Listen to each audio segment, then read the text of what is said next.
Hi everybody, welcome back into my kitchen. It's February, it's Fat Duck Month, and we're going to be doing duck recipes all month long.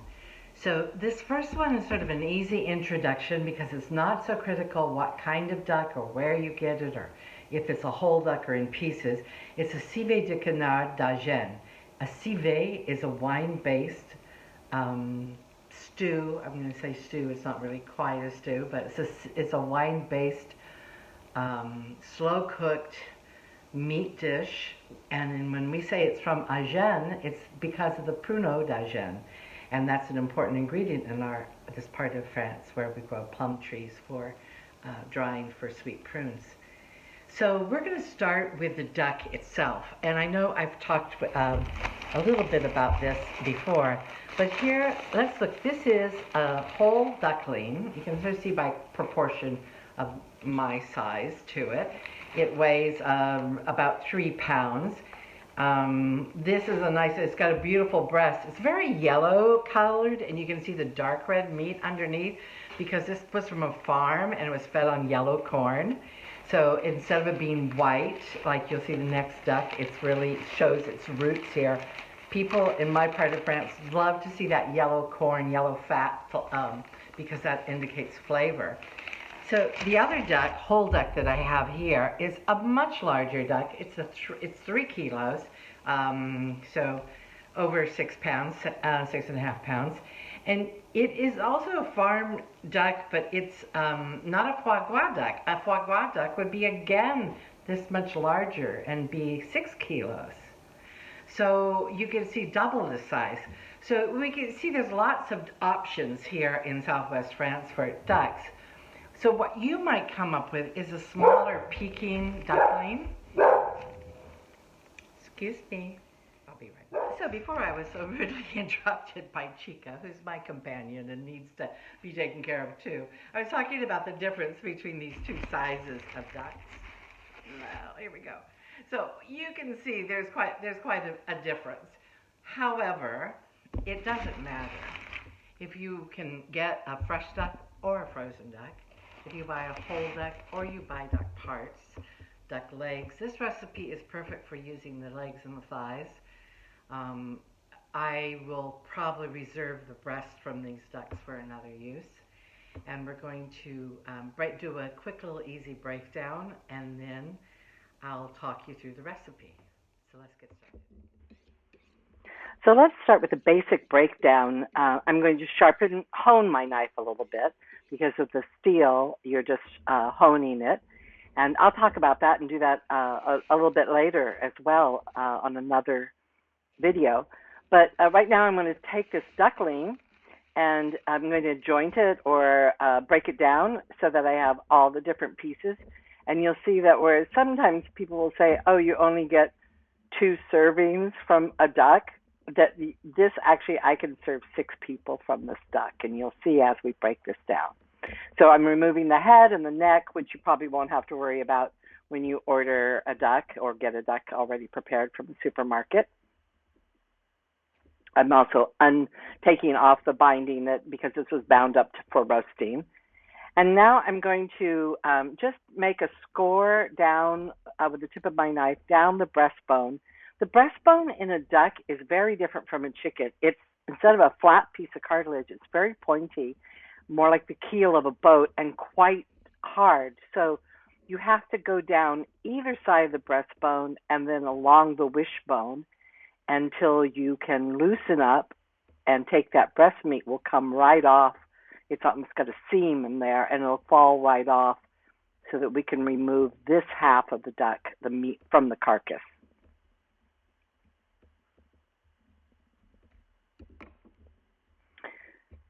Now I can just go down until I get to the point where the joints for the wing joint is, and I can break that off or kind of pull it apart, and then down where the leg joint is. And once I get there and it's exposed, you can just take your knife and go in between the joint rather than cutting the bone. You just go in between the ball and the socket on both cases, and then just score the skin, and then you've got the one half of the duck You can see it from the back side. It's easy just to score through that skin all the way and then remove it completely from the carcass.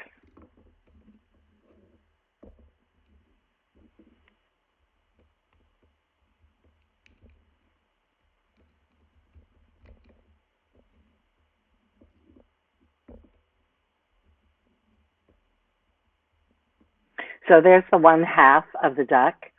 And now I'm just going to go take out the liver, the gizzards, which were already cleaned, and then just score down the other side of the breastbone.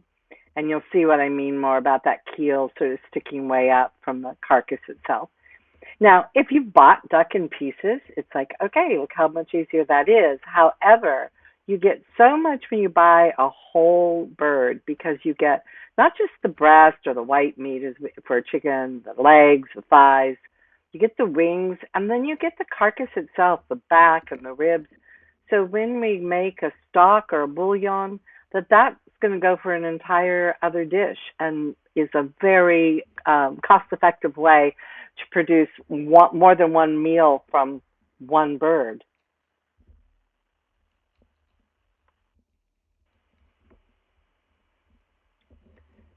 So as you get to the point where you've got the two halves or the noble parts of the meat, you end up with a carcass which still has a little bit of meat on both sides around the back ribs. We're going to cut through between the legs and thighs and the breast, and also cut through the wing, the top of that little drumstick off of the breast itself. So you go from one piece of meat to two pieces of meat to three parcels or joints. I'm going to take off the wing tip because that's not so, it doesn't have any meat on it, and it'll go into our stock and our bouillon. Just trying to cut through this little piece of cartilage, but actually you just snap it and then cut through the tendons with your knife. This is a tough old bird.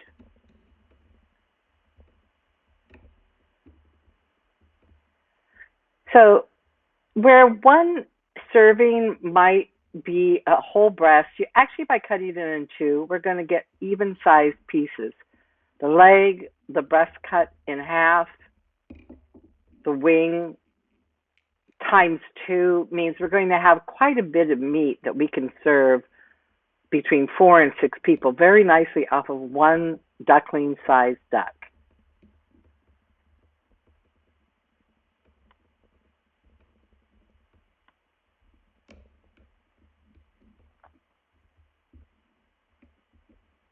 Same thing, just between the breast and the leg, and then removing the wing off of the duck breast, sort of score around a little circle around that muscle, and then cutting cutting the breast in two. So I have 4 pieces of breast meat, 2 legs, 2 wings. So depending on how hungry you are, it's perfect. So the base of the civet is to start with some wine, some vegetables, and then the duck. We'll add the prunes in toward the end so that they don't completely dissolve. So I'm going to prepare the vegetables. We'll just do some simple peeling and leave them whole. A couple turnips, some celery, and some parsley and bay leaf to go into the wine. But first, while I'm getting this ready, let's put the wine on to cook first, because that's a tip that is one of my most favorite secret things to share with people. Now, the wine I'm using today comes just down the road, up on the way to Nerac, where the Saturday morning market is. It's Chateau de la Hite, and it is a Appellation Bouzet. These, again, are the Beyond Bordeaux, Cabernet Sauvignon, Cabernet Franc, Merlot, and Tana grapes. Sometimes you see them a mix, and sometimes you'll see them just single varietals. But they are the same as Bordeaux grapes, but because our climate, just inland, this microclimate, is a little drier and a little hotter in the summer, these wines are a little bit coarser and more rustic, and that's why we love to cook with them this way.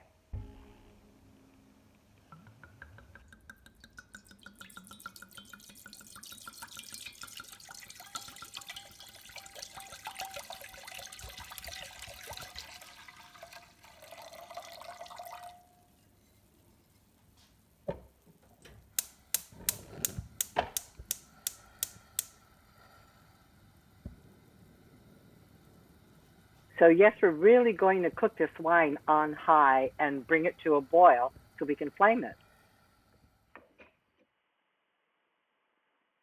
So taking the legs, which you can see are nice red meat, that's so typical of duck. And even a duckling, and not just a foie gras duck, the meat is red and cooks very easily. Where in this case, you can see there's very little fat under that skin. This was a duck that was not raised for foie gras, so it was raised for meat and for roasting. It's perfect for making a civet.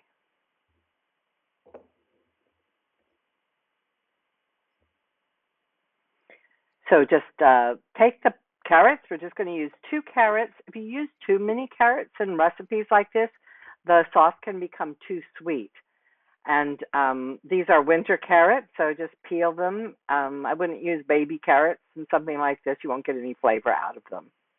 We'll just cut them into some thinner slices after trimming them up, and they'll be ready to go into the pot when we get started.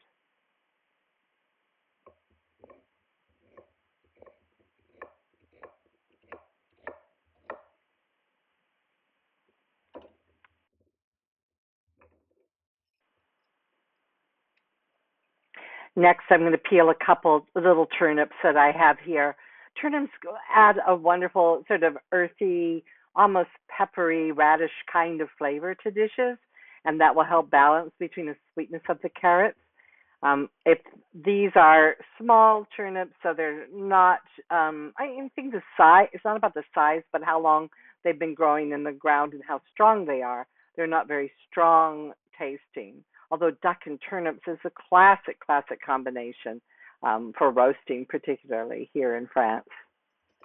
Just peel these and cut them into a few chunks, trimming off the bottoms and the tops, and then they'll be ready to go in. They'll be close to the same size as the carrots, so they'll all cook at about the same level.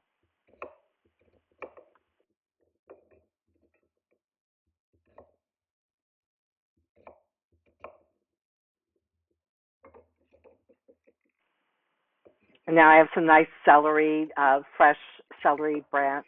I'm just going to trim off the bottom and then just make some thin slices that are going to go and provide a little bit of crunch but and body into the sauce as well. So you've got 3 things, the carrots, the turnips, and the celery. And now I'm going to make a little bouquet garni with some fresh bay leaf. It comes from my little bay bush outside, some parsley, and some thyme, some dried thyme from the garden. Just wrap these up, tie them up, and they'll be ready to go.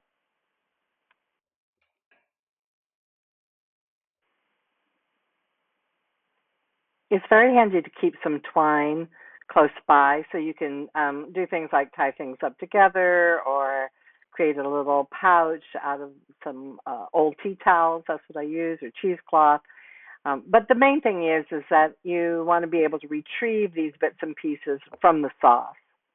Now, the last ingredient that's going to go in are some prune plums.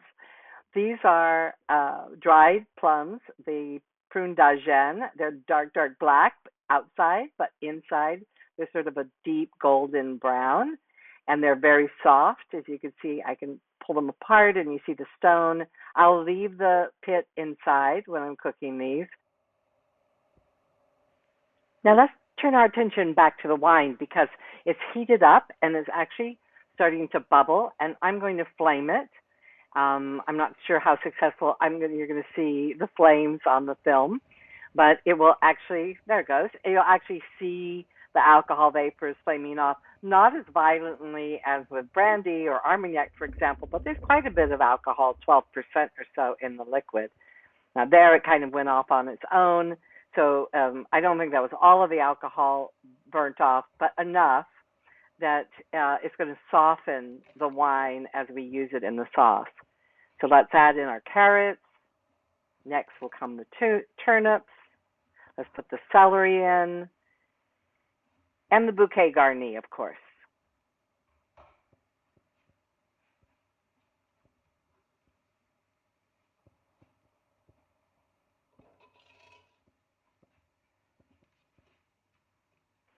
Now we'll take the duck pieces and let's nestle those in. I'm going to put in the breast, which are the thicker parts, and the legs, and make sure that they're right down there in the bottom, and they're going to be completely covered with the wine. Remember, I used a whole bottle of wine. If it's a little short in volume, and that has to do with the size of your pan, you want to kind of crowd these things together in a pan that's deep but fairly narrow. And if you need to, you can add a little bit of water on top. These will all cook down inside. I have the skin side facing on top to start with, so that all the meat is covered. Jesier and the liver go in there as well, so that they're cooking along with the meat.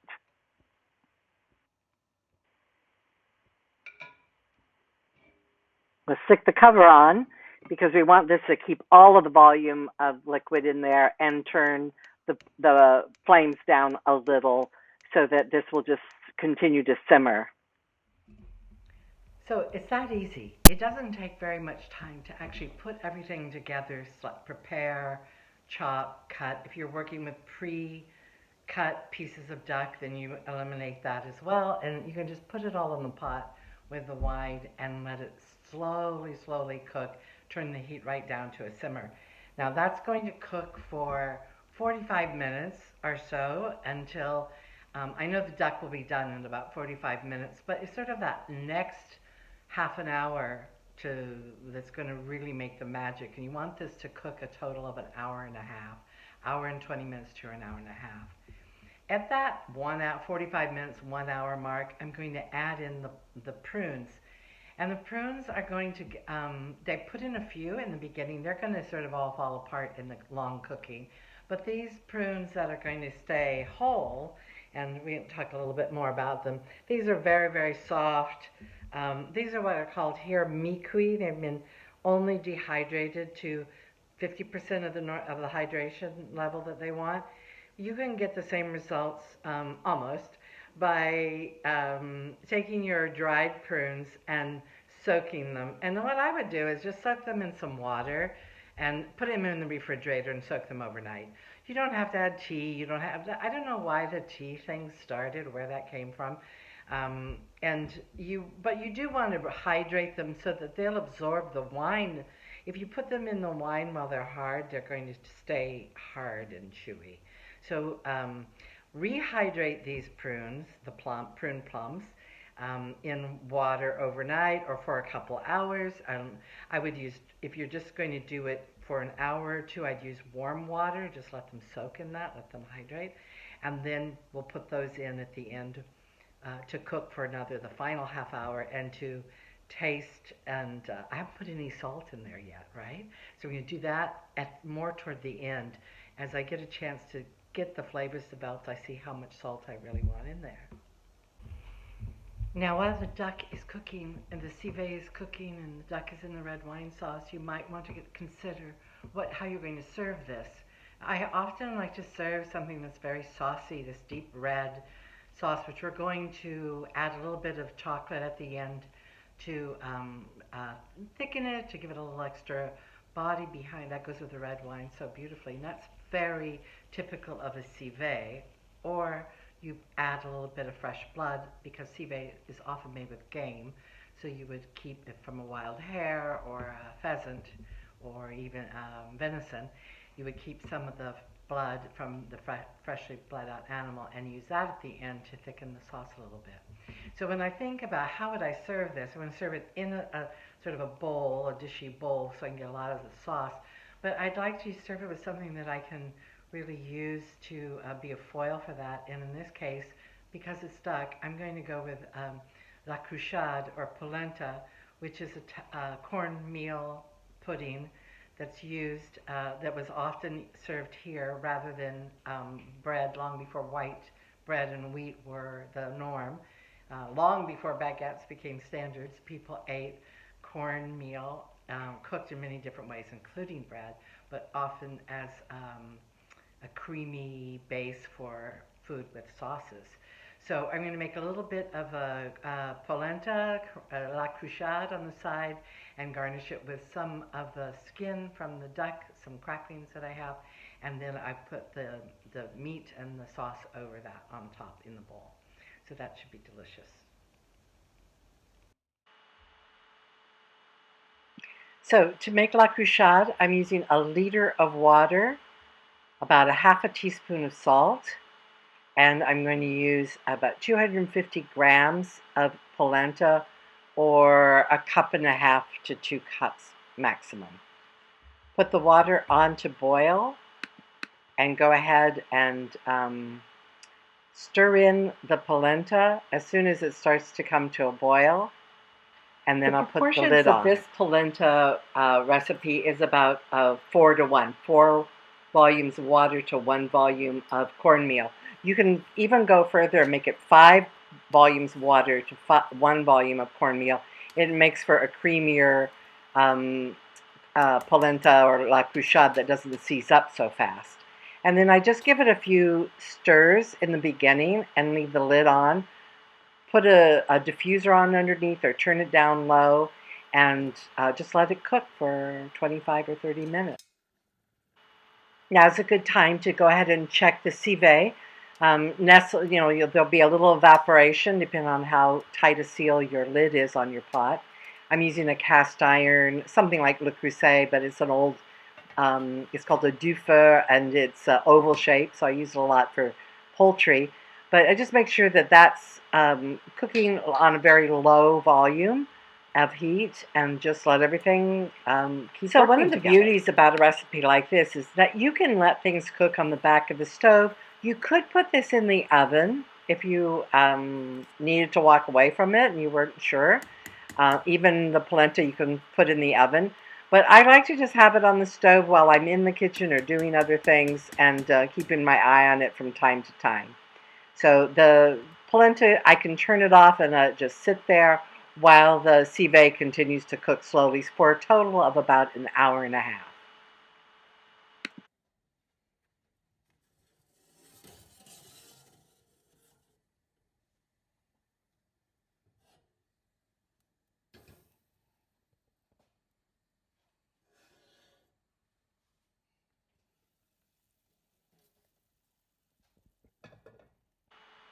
So after we've cooked for about an hour and a half total, and I'm just sort of checking to make sure nothing is stuck on the bottom, you can turn the pieces of duck over so the skin is well underneath as well, doesn't dry out on top.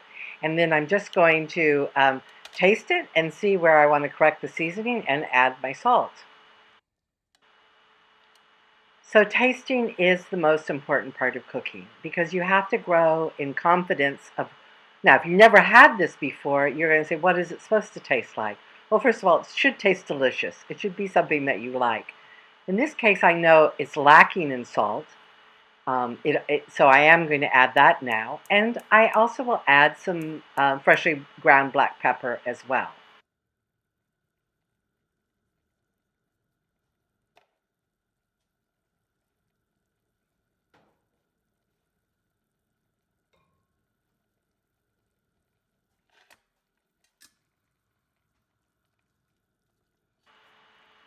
Now, the secret ingredient, or the special ingredient in the civets is usually dark chocolate, some bitter chocolate, or even a little bit of blood that added in at the end.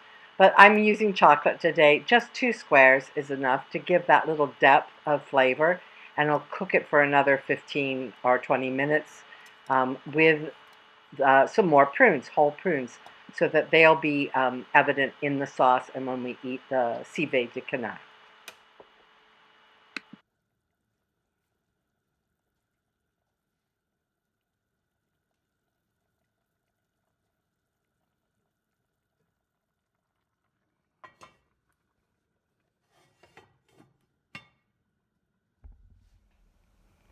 So let's go over just a few things that we've done, and you can see that there's a few myths we want to dispel.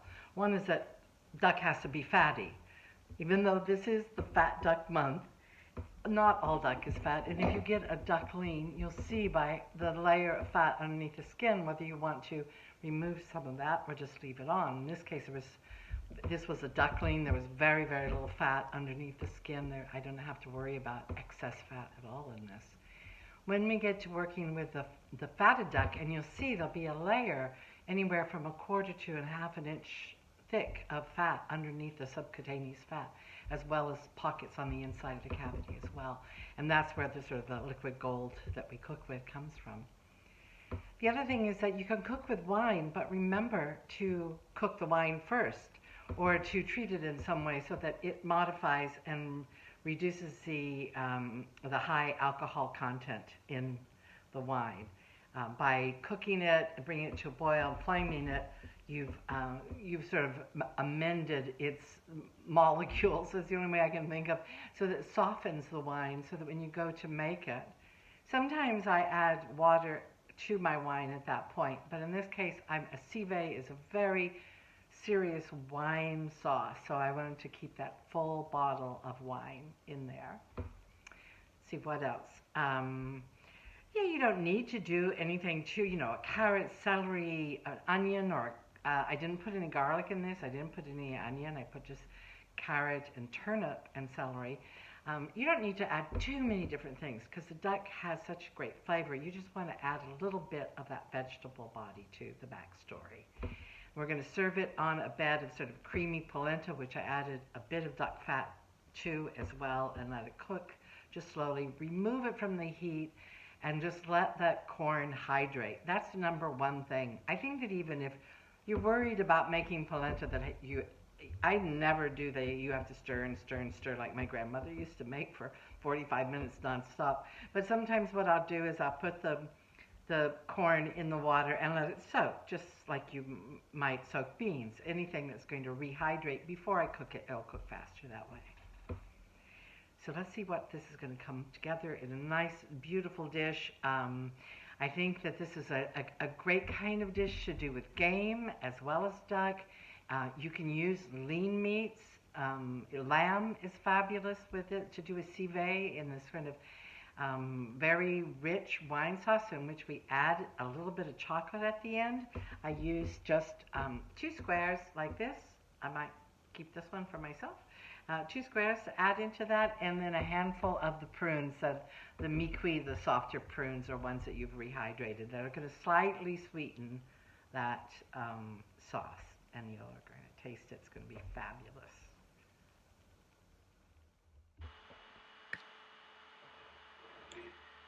So the polenta is steamy, hot, and creamy, and it's just been sitting there completing its cooking off of the fire. And I'm just going to put some big spoonfuls in this serving dish so it'll serve nicely for 4 people. There'll be a little leftovers, which I always like to have for the next day. And I love polenta, so I could probably eat all of this by myself, but I'm just giving a couple big spoons for each person. One little bit more. So now the civet is ready to be plated and has cooked. You can see the meat is pulled back from the legs, and the breast is nice and tender. I'm going to put a serving piece for each person and a couple extra plate pieces as well. And that is going to be a very hearty winter meal served alongside with maybe something green or fresh or raw. It's always nice to sort of balance those things out. And I like to put a couple extra pieces of meat in there if somebody feels they want some more. And obviously we can pass the polenta around as well.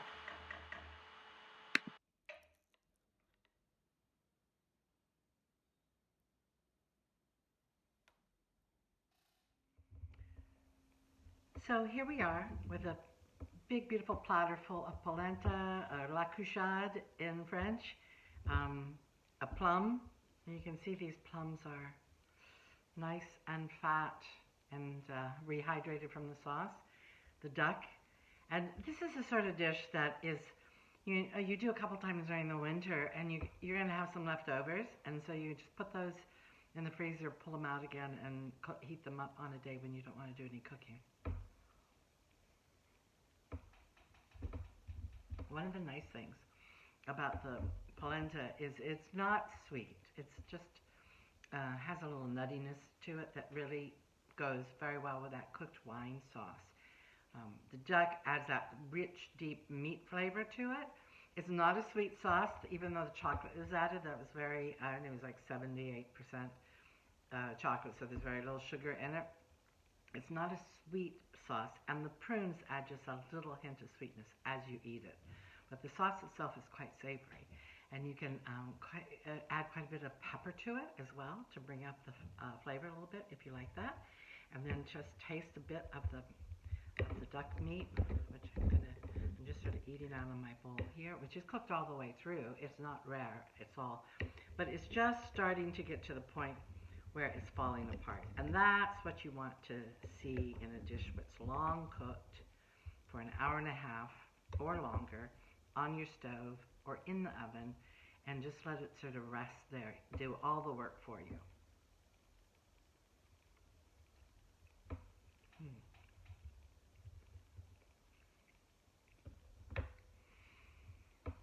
Thank you so much for joining me in my kitchen today, and I look forward to seeing you again soon.